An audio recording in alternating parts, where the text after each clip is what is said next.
Bloomberg Audio Studios. Podcasts, radio, news. I'm Stephen Carroll, and this is Here's Why, where we take one news story and explain it in just a few minutes with our experts here at Bloomberg.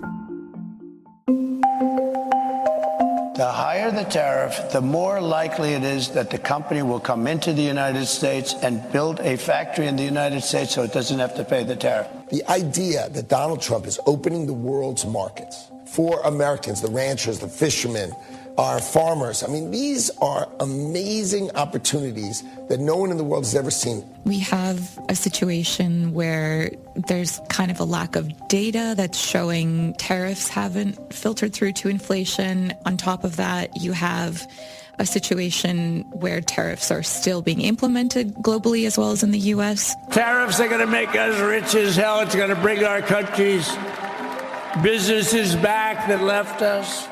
Donald Trump promised to put tariffs at the centre of his economic policy as US president. And he's delivered with America's most significant protectionist shift in almost a century. It's whipsawed markets, upended traditional alliances, and pushed the world's largest economy into uncharted territory. For Trump, tariffs are a way of tackling what he sees as unfair trade relations, while raising government revenue and boosting American manufacturing. But it's a risky strategy, which economists warn could drive up prices for American consumers and hurt economic growth. So far, the US president has been able to point to deals with major partners, increased revenue from tariffs, and announcements of big investment by companies in the United States. Does that outweigh the potential economic and diplomatic damage? Here's why tariffs may deliver for Trump. Joining me now to discuss is Bloomberg's trade czar, Brendan Murray. Brendan, good to talk to you. Starting then with these deals that President Trump has done so far, are they helping to rebalance America's trade relationship with the rest of the world? Well, the unsatisfying answer is it's too early to tell. But what Donald Trump has done over the past several months is reorient the world's thinking about tariffs and how the U.S.'s place in the global economy sits compared to its trading partners. What we're looking at is his vision of a universal tariffs, varying to some degrees country by country, but ultimately, countries that want to do business with America, to sell products to American consumers and businesses, are going to have to pay up. Now, it depends on the deal that you make with the president, but 15% seems like the baseline, and it goes up from there. Brazil, which he's lashed out at recently, is going to pay 50% if it goes through. So we've also had this string of announcements then by companies of new investment in the US, like $50 billion recently from AstraZeneca. Do they represent the major boost to American manufacturing that Donald Trump was looking for? Well, these are the kinds of commitments that the president's trade strategy is designed to create. You incentivize companies to produce their products in the U.S. rather than in Switzerland or in India or various other places. So the design of this patchwork of tariffs that President Trump is putting in place is to drive production back to the U.S. Donald Trump has been a protectionist for several decades, and going back to the 1980s when the big rival in Asia was Japan, for cars especially.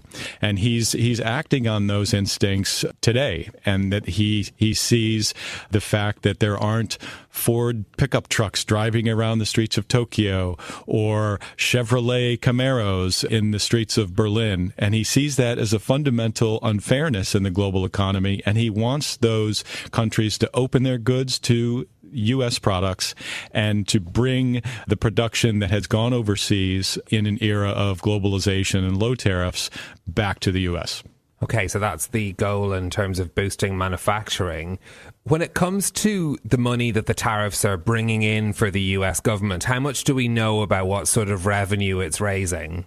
Well, it's raising many billions of dollars a month for the U.S. Treasury, and there are estimates that this could bring in $300 to $400 billion.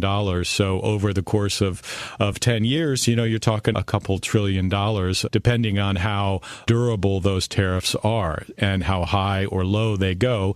President Trump has said he will raise them or lower them depending on how countries are complying with the deal or not. So it's unclear how predictable those revenues are going to be, but they are flowing into the Treasury as we speak, and they're going to get even wider and bigger if he follows through on his promises. But who's paying for those tariffs? American importers, by law, pay the tariffs. They pay them to the Customs Bureau, and it often comes out of the White House that this is a country that's paying the tariff that he imposes on them, but that's not accurate. It is the Walmarts, the small businesses that bring their goods over from China or Europe or wherever who are footing this bill, and they are very vocal in their complaints about this, and they will either take a hit to their margins, they will try to buy from somewhere else. Maybe they'll try to buy goods from the U.S., which is what the Trump administration would hope they would do, or they're going to pass those on to consumers in the form of higher prices at the store. So there are various ways this could go. The Trump administration thinks that it will drive production home. There might be a one-time hit to prices, but ultimately the system will resolve itself and all these wrinkles will be ironed out over the long term. And the net benefit will be that there will be more jobs in the U.S. and more industrial production that comes home from overseas. Given the changes that we have seen then and these movements we've been discussing since the April 2nd announcement, can we say that Trump is delivering on his goals with these tariffs? Well, he's delivering press releases, fact sheets, and announcements, but in terms of the economic numbers, we don't see it yet. Manufacturing employment over the past 2 months has gone down by 7,000 each month. We are seeing some signs in surveys that the Federal Reserve does. I'll read you a couple of lines from the most recent Dallas Fed survey. This is a furniture manufacturer who says, tariff changes require a sit-back and wait attitude. There is no way to forecast. Here's a mineral product manufacturer. Tariffs, tariffs, tariffs. Did I mention tariffs? And here's a textile product mill. We are starting to see vendors and suppliers pass on more price increases, with tariffs being the explanation. So those comments are just comments. They're not behavior yet. But you can tell that the pressure from tariffs is affecting businesses in a way that's not good for the overall economy. So where should we be looking to see the downsides of this policy for the U.S.? The first place to look will be business investment. These are long-term, high-ticket investments that companies make in either machinery or new facilities to grow their operations, to increase their productivity.